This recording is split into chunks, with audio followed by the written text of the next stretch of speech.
Welcome back mga kaibigan. Ito napakaganda ng masasaksihan at pag-uusapan natin sa videong ito.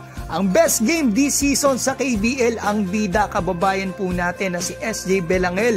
Napakatindi, literal na binuhat ang team niya, umabot pa ng overtime. At ang napakainit na topic ngayon, Kevin Kiambao sa New York Knicks Summer League. Totoo nga ba o hindi? Simulan natin dito mga kaibigan sa pinakamagandang laban so far this season sa KBL. Ang bida po ang ating kababayan si SJ Belangel. Ito yung game nila kagabi mga kaibigan ha. So makikita natin yung ginawa dito ni SJ. Makikita nyo rin mga kaibigan na iba talaga ang batang to, kakaiba. Pagdating ng mga dying seconds talagang iba yung puso niya maglaro. Talagang yung isip niya talagang parang gusto niya talaga ipasok at nagagawa niya mga kaibigan. Parang kumbaga sa NBA, parang si Damian Lillard kapag dying seconds talaga ay sigurado talaga na hindi kinakabahan. So itong mga kaibigan, nakita natin yung isa, napakadami niyang gagawin ganyan, dying seconds, titira sa SJ, puro pasok mga kaibigan. So ito nakita natin, nakatira si SJ. Ito inatake naman niya yung isang Pinoy din na import dito sa KBL. So naka 26 points po dito si SJ ha. Ito pang isang dying seconds, SJ Belangel, walang kaba. Talagang it's Belangel time talaga kapag crucial na mga kaibigan. Kita nyo naman, naalala ko yung ginawa niya nung qualifier Asia Cup mga kaibigan, kaya tayo nakapasok sa Asia Cup noon. Ganyang tira din sa pwesto na yan din at dying seconds din. Game winner pa sa Gilas Pilipinas. Pakita ko nga saglit. Eto mga kaibigan, Korea pa ang kalaban. At yan din, yung bumantay sa kanya, kalaban niya rin dito mga kaibigan, yun nasa gitna. Yung nasa gitna, nakakatuwa naman, nakalain mo yun. So ito mga kaibigan, nakikita natin dito, dying seconds na naman. SJ Belangel, magdamag na lamang ang kalaban. Sa wakas nakalamang din sila mga kaibigan, buong game. Lamang ang kalaban, doon lang sila nakalamang sa basket ni SJ. Yun nga lang, naipasok nitong kalaban. Ang ganda ng laban, grabe mga kaibigan, 0.8 seconds yan, lamang ng dalawa, pinapasablay na nga pumasok. Eto nangyari, nakuha ni SJ. Eto, tinira, na foul mga kaibigan, free throw, 3 free throw yan. Iba talaga si SJ, ibang klase, nakakatakot kapag crucial kung kalabang ka nito. Naipasok niya yung una pero nangyari, nagmintis siya dito sa pangalawa, mintis. Alam nyo mga kaibigan, sobrang pagod na rin ni SJ. Talagang walang labasan. Ito, may iyak na si ate na sumablay. Mga nagdadasal na rin mga fans nila SJ dito. Si Coach maiyak na. Buti na ipasok na SJ. Walang kabayan mga kaibigan. Sa pagod lang talaga kaya sumablay yung pangalawa So ito, overtime. Ito, assist na SJ. Ito yung mga ginawa na SJ dito sa overtime. Talagang hindi pa siya tapos. Pinaglaban niya talaga yung kanyang team. Ito, inatakan na naman niya ang gitna. So tie mga kaibigan, all 95. Ay, lamang pala ang kalaban ng isa. Kay SJ ang bola. Ilang segunda na rin. Talagang matindi mga kaibigan sa SJ Belangel. Fighter talaga. Talagang winner kumbaga. Siya po yung nakapagbigay ng game-winning assist sa game na ito.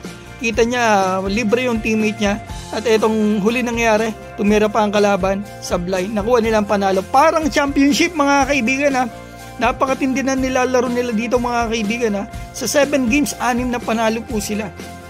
Ganda ng nilalaro ng team ni SJ. Lalo-lalo na ang kababayan natin si SJ Belangel. Sana makuha po ito next month sa Gilas Pilipinas talaga. Napakagaling ng ating kababayan. Ngayon, pag-usapan na po natin ang pinakamainit na topic ngayon dito sa Philippine Basketball. Kevin Kiambao sa New York Knicks Summer League. Si Snow Badwa po ang pinakauna o naglabas talaga ng balita na ito. Sa post niya sa Twitter, maraming salamat po. Biglang viral agad ito sa mga social medias, ngunit ilang oras lang ang nakalipas, 3 oras ata. Nag-post naman sa Twitter ang mismong coach ni Kevin dito sa Strong Group, si Coach Charles Chu. So ito mga kaibigan ng post niya, there is nothing about Kevin Kiambao and Knicks right now, 0. Kaya naman lalo na itong pinag-usapan ng mga Pinoy, ang dami din na nagtatanong sa akin. So ito na po ang opinion ko about dito. At patas mga kaibigan at walang bias. Si Snow Badwa po kasi may resibo. May lumabas po kasi na video ang mismong PR ng Strong Group, si Miguel Rocha po mga kaibigan. At sinabi nito na totoo nga yung offer ng New York Knicks for Summer League dito kay Kevin Kiambao. At ito ay binura din agad nito nga si Miguel mga kaibigan. Pero may lumabas naman mga kaibigan na article about dito nga sa Manila Bulletin. So yan mga kaibigan, nababasa naman natin. Ang opinion ko po dito at concern mga kaibigan ay ito. Offered ang sinabi, talagang inopera ng Knicks ng Summer League etong kababayan natin na si Kevin Kiambao, pero hindi pa lang daw nag-yes dito si Kevin o hindi pa ito tinatanggap ni Kevin o nag-commit si Kevin Kiambao. Para sa akin andyan na sa harap mo ang NBA opportunity, tatanggapin mo na lang, magdadalawang isip ka pa ba? Sino ang tatanggi dyan? At ang factors daw mga kaibigan UAAP yung lasal po ni Kevin Kiambao. Sino ang pipiliin mo? Yung lasal mo o NBA Dream mga kaibigan? Ay nako, ewan ko na lang talaga mga kaibigan At eto, nag-post po si Snowbad1 na naman mga kaibigan sa Facebook po. Eto pang isa daw niyang resibo mga kaibigan. Hindi niya lang daw ipopost yung full video. Na eto nga, laman po ng video na pinost niya yung audio interview niya kay Kevin Kiambao. Na interview pala niya mga kaibigan. At tayo na daw po ang humusga sa source niya.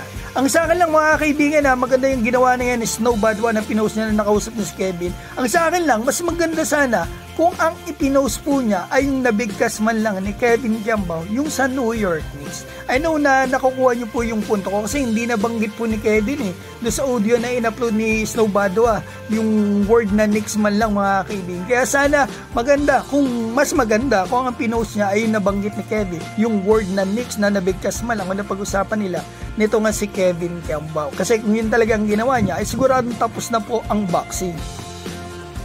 Ngayon mga kaibigan, kayo na po ang humusga dito. Sinabi ko lang sa inyo ang aking opinion. Kayo, malaya din po kayo magbigay ng inyong opinion dyan sa baba. Hiling ko lang po ay respeto. Kung totoo man itong offer ng Knicks kay Kevin Kiambao, nakakatuwa po yan para sa ating kababayan. Dalawa na silang mapapanood natin sa NBA Summer League. Kasama na si Kai. At kung hindi, ay hindi ko rin po alam mga kaibigan. At baka naman sakaling totoo ito ay isang tryout pa lang for Summer League. Kumbaga, pag pumasa sa tryout, eto makakapasok ang kababayan natin na si Kevin Kiambao para sa Summer League roster. Pero mga kaibigan, napakatagal pa po kasi ng July Summer League At binubuo po yung Summer League lineup na yan after pa ng NBA draft sa June. Ang masasabi ko lang, ang mga shoe-in lang dyan ay na-draft nila at G-League players nila. So ngayon, abangan po natin ang susunod na kabanata sa istorya na ito. Magkakababayan tayo mga kaibigan hindi po tayo magkakaaway. Iwasan po natin ang bashing. Suportahan po natin ang bawat isa, especially ang mga kababayan nating players na naglalaro overseas. At palike and subscribe naman po mga kaibigan at ako'y magsasaing pa. Sayang ang tato! O mga kaibigan, mamaya na ulit at masyado nang mahaba ay wala pa kaming sinain. Bye-bye!